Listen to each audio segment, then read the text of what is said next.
I just love lesbian horror where the lesbians win. I audibly screeched from across my house, and that feels really good.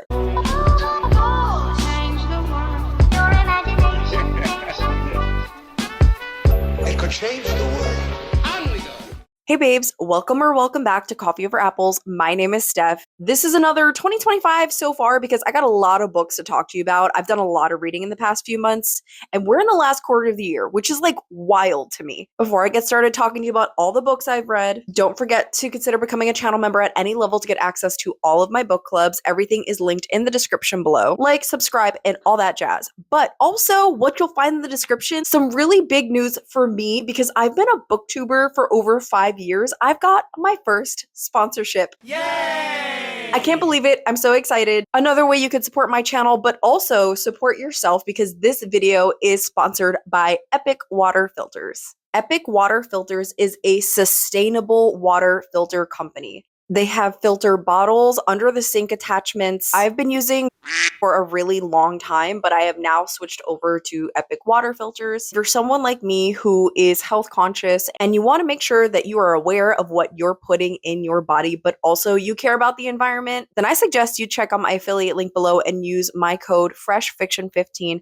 to get 15% off of your first order with Epic Water Filters. They kindly sent me this picture to be able to do a test run. Also, test him with the cats because apparently Solomon really cares about his water. He actually cries for us to fill up his water fountain every morning, so I'm considering him part of my taste test crew. Water that comes out of our sinks can have microplastics, other pollutants, and so their filters filter out 99% of the things that we definitely don't want to be drinking. Their filters are made inside the USA and are 100% recyclable and built for sustainability.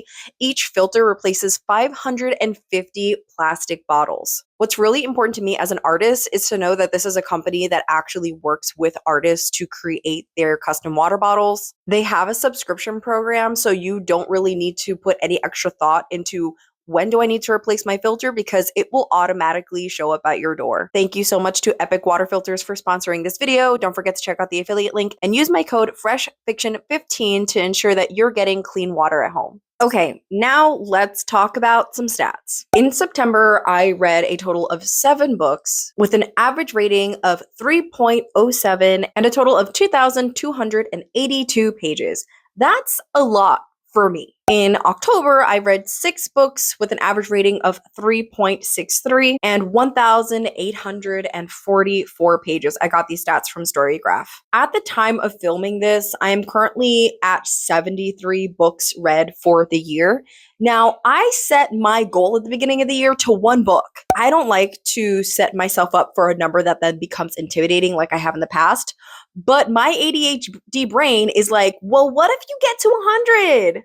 And the rest of my brain is like, that defeats the purpose of it now saying you're at 73,000%. Girl, brain, I need you to stop. I've read mostly horror, fantasy, science fiction, historical fiction. LGBTQ is not technically a genre, but according to Storygraph it is. Where should I start? Okay, let's start with Katabasis. This might be the hot take of the video. Now, I'm not sitting here and telling you to go read this, and if you're watching this and you disliked it, I'm going to tell you that you're right. You're actually right. I gave this 4.5 stars, but not because it was great. I resonated with specific things about this, like the cultural depictions of hell at the end were great to me.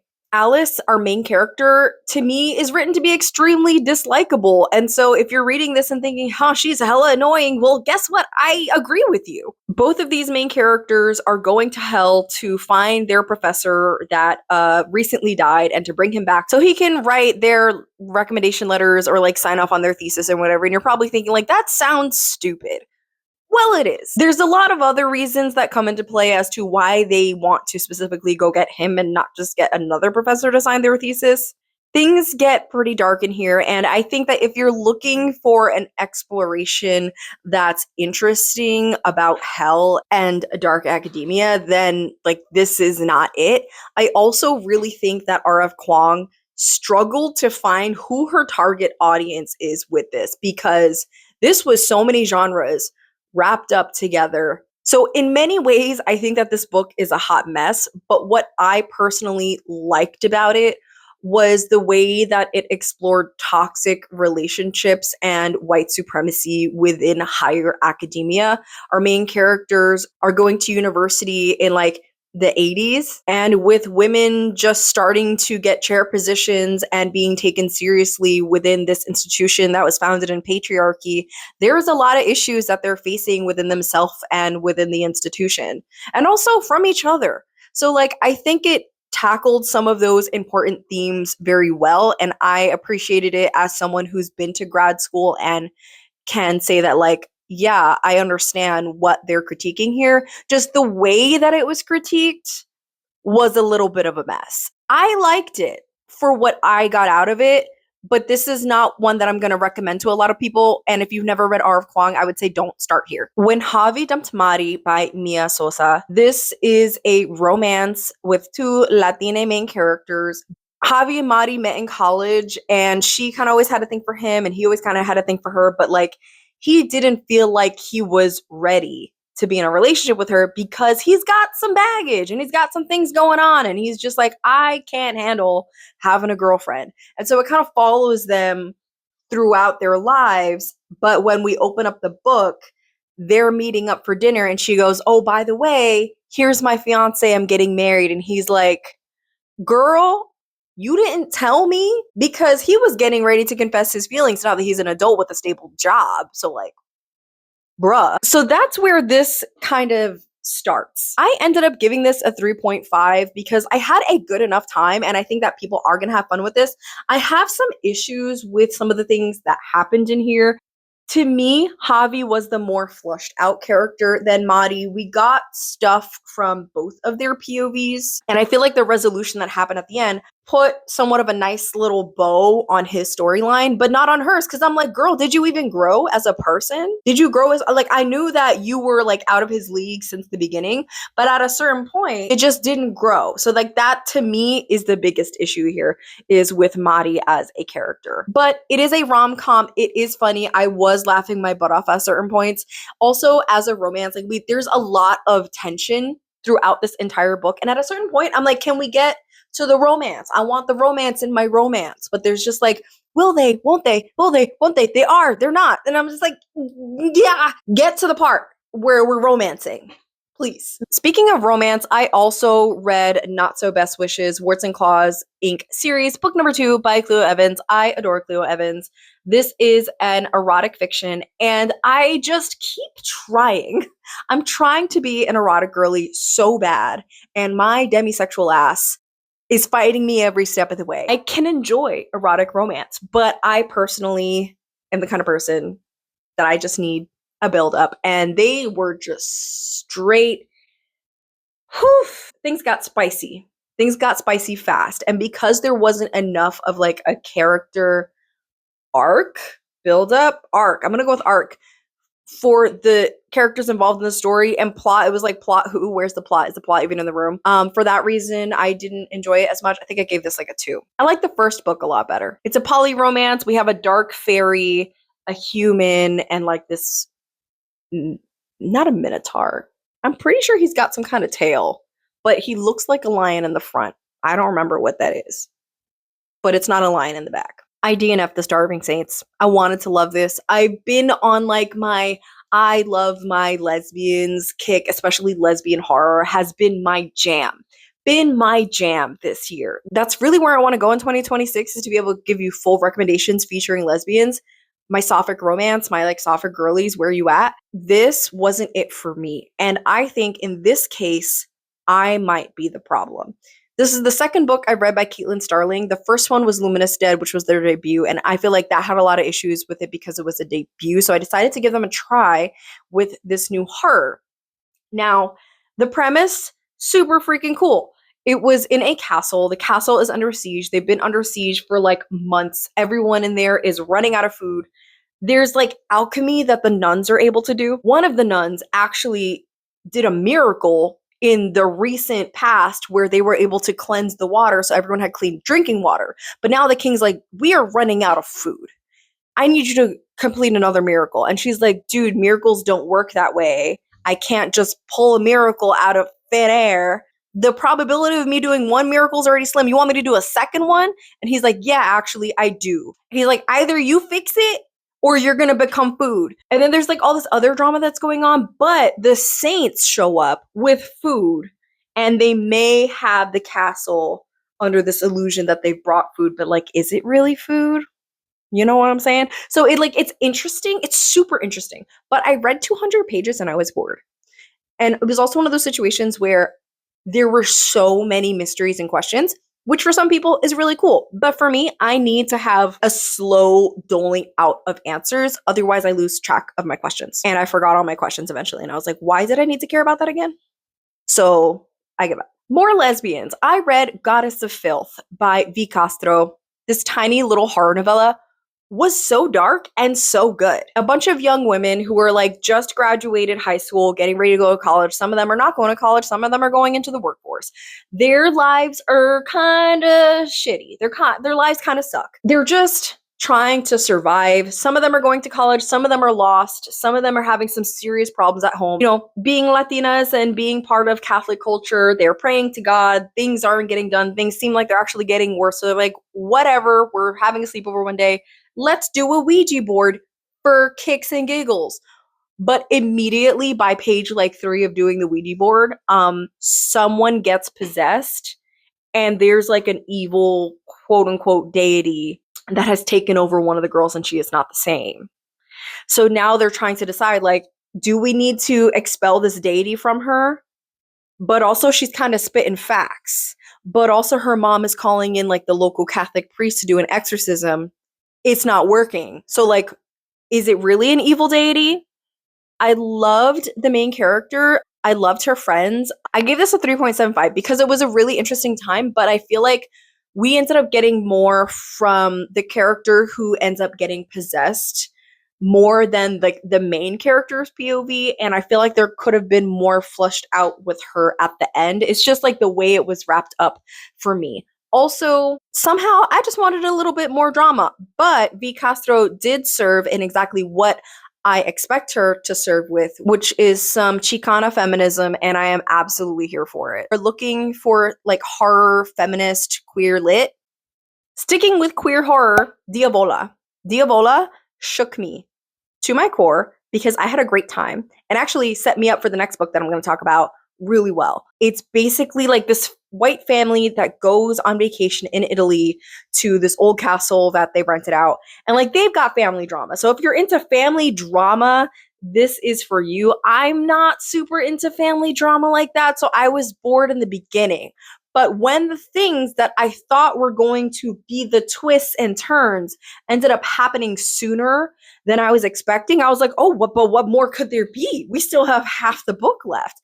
And you know what I just got to say about like this and that Diavola and the book I'm going to talk about next, which is like You Watched in Silence. Like, I just love lesbian horror where the lesbians win. Okay, that's what I gotta say. Like, this ended up becoming comedic gold to me when the possession goes beyond the resort and the main character's like, Ghost, you are so annoying. To me, that is comedy gold. I loved it. Her sister is weird and things end up happening with her nieces that are in the house. Her brother is gay and brings his boyfriend and they're both being the drama. So like everyone's kind of blaming everything on her. And at a certain point, she's just like, I don't care what you say or what you think I did, because no matter what I do, I'm wrong in your eyes. So like, forget whatever. I'm just going to battle this ghost on my own. And I loved it. It was a great time. You Watched in Silence by H. Lee Justine. This was sent to me by the author. Thank you so much to the author for sending this to me in exchange for an honest review. I had a great time. I ended up giving this 4.5 stars. This is a thriller horror. Once again, our main character is a lesbian who is going to be a nanny for an influencer who was canceled and moved to like of the suburbs, an island in I think like Washington or something like that. She's the nanny for the two kids, and like she is a fan of this person, but they were canceled because something happened in their fandom that was really tragic. Trigger warnings for this up here.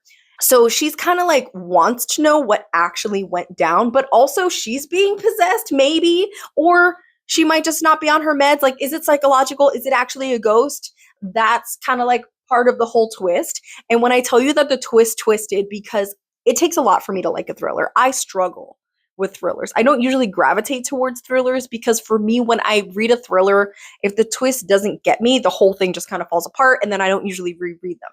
But this one has a lot of critique about parasocial relationships and the fact that parasocial relationships are a two-way street between the fans and the influencer was so well done. And I love the end. I loved it. I love it. I just had a great time. It's been a long time since I had a thriller that when the twist was revealed, I audibly screeched from across my house. And that feels really good. Might be the best book that I read in October. Yeah. Okay, why I love horror. This was an arc that I got. Thank you so much to Sagapress for sending me a copy in exchange for a review because I am a Saga crew member. This is an anthology written by lots of really cool contemporary horror authors, all answering the question, why horror? Why do we write about horror? Why do we read horror? Why do you, as an author, love to publish horror? And I had a great time. This was really good. I did a whole independent video for this. I particularly like the essays from Gabi Iglesias, Tana Du, Josh Mallerman, and Stephen Graham Jones. But there's 20 something authors in here. So if you're someone who enjoys horror as a genre and what's kind of poppin' right now, I would suggest you check this one out. It's really cool. Probably going to be one of my favorite nonfictions of the year. Wow, I just read so much horror lately. Okay, Berserk. I read volume 14. And now I will say this was a reread because I did read volume 14 earlier in the year. It has been almost a year since I published a Berserk review video. I did continue reading for that series. I forgot to record my reactions. And then I completely forgot what I read. So I was like, whatever, I'll just do it again. So I read volume 14. It was alright. It was okay. It was fine. I mean, we're post the eclipse at this point, so we're kind of back into the timeline from where Berserk originally opens up before the Golden Age. And it's okay. It's fine. So I have thoughts about pre-eclipse versus post-eclipse, which is going to be in a whole other video, but I'm currently reading volume 15, so keep an eye out for that. I'm going to rant for the next two, all right? If you know me, you know that I love Magic the Gathering. This is volume 4 of Destroy All Humans They Can't Be Regenerated, the Magic the Gathering manga. I love Magic, and so I love manga. And also, if you combine those two things, it should be something that's stiff. This was made for you, right? Right. I gave volume 3 5 stars. Incredible. I gave this one 2. This one pissed me off. I was so upset, okay? Listen, these characters, these adorable cutie pies. See this one right here? She's 14. There should be no reason why we are doing fan service with a 14-year-old. I need the mangaka to explain themselves. I am upsetty spaghetti. And there have been minor moments throughout some of the other volumes in this series, but this one did it the most and it was so egregious. And I'm mad. So even though I got my pre-order of volume 5 when it came out a month ago, I have not picked it up. I've not picked it up. Because I'm sussed out, all right? Making me mad. And then, okay, this one hurts, actually. I got this one in a giveaway. This one was sent to me in a bindery box for the release of Orange Wine. It was published from the bindery for Mari over at My Name is Marinez. And I was very excited to read this. I think I'm going to make a members only video and where I talk about the personal reasons why I gave this 1 star. And it hurt. It hurt really bad. It is a historical fiction about a woman who's dealing with divorce, who is a mother of 2. It's the early 1900s. She's dealing with stigmas, being a Catholic woman in Colombia and single and just trying to survive. And it just went so south for me. And I have so much criticism for this book. I appreciate Madi for sending this to me, and I still love their channel and their reviews. I listened to the author talk, and I adored the author. They had some wonderful things to say, and they have some important points to make. I just feel like the execution did not work for this for me, and that makes me really sad. So this is the only 1 star I've given in a while. I love Danton so much. This is volumes 9 and 10. Which I love and adore. Listen, volume 9 might be my favorite, okay? Kinta is not my favorite character, but dude, I love giant robots. I love Gundam. I love giant robots. And this was the giant robot action volume. It was like a giant robot in the shape of a Buddha, and each of them was trying to fight. But like, he's the only one who has the imagination because he builds Gunpla. And it was so great. It was so great. I love it so much. I adore this series. It's everything to me. I need to finally make a video about it because I've been reading this series all year, and you might not barely even know unless you watch these wrap-up videos because I barely ever talk about it. The nonfiction pick for the Annotation Station book club that I run for, I think it was for September, was A Mind Spread Out on the Ground by Alicia Elliott. This is a nonfiction memoir from a half Indigenous, half white author who's talking about their childhood growing up on reservation and just like being in a mixed race household in like the 90s and early 2000s. Now, the author had some really interesting and good points to make. So I didn't really like strongly dislike this book, but the points that she made on a couple things, like what her whiteness had to do with certain things in programs that she was in, and just like the way that she was framing the introduction of certain chapters where she was talking about art and the influence of art and those kinds of things, I disagreed with. So nothing that necessarily had to do with like her experience as an Indigenous woman. That is her story. I could never disagree with that.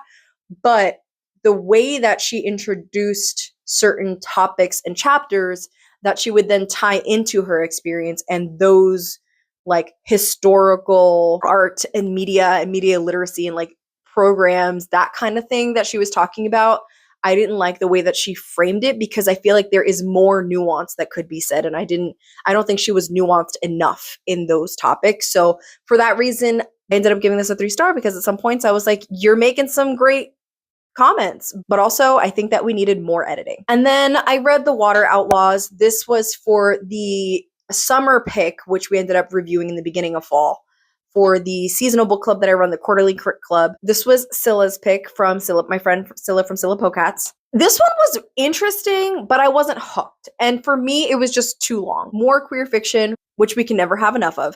It takes place in China, and it is a Chinese historical fiction. We're following a cast of female bandits. Think of it like Robin Hood, in the sense that they're trying to overthrow the powers at be that work for the emperor. And everyone on both sides of the battle or the conflict are like, we are doing what we think is best for the empire. So everything is about what is best for the empire. And so as a historical fiction, I found it fascinating. I just really struggle with like magical historical fiction. And I also don't think that I am well read enough in Chinese folklore for me to understand all of the references that were present, because there seemed to be a lot of references present. But after talking about it with Scylla, she was able to explain a lot of things to me. So I think it was a good book. And I do think I see how a lot of other people could like it. I just really focused more on like one character's story, which I think, I forgot her name, but it was like the scientist girl who was doing some like alchemy, and she was being used by the empire to create this kind of weapon. I thought her story was super interesting, more so than the other ones that dragged down a little bit. If you're a character driven person, you'll probably like this, but ultimately the plot wasn't enough for me. I'm a plot girly. Anyway, those are all of the books that I read in the past 2 months. If you liked any of this content, don't forget to like and subscribe. Check out all the links in the description below. I post videos whenever I feel like it. Bye! Mr. Wonka worked the factory.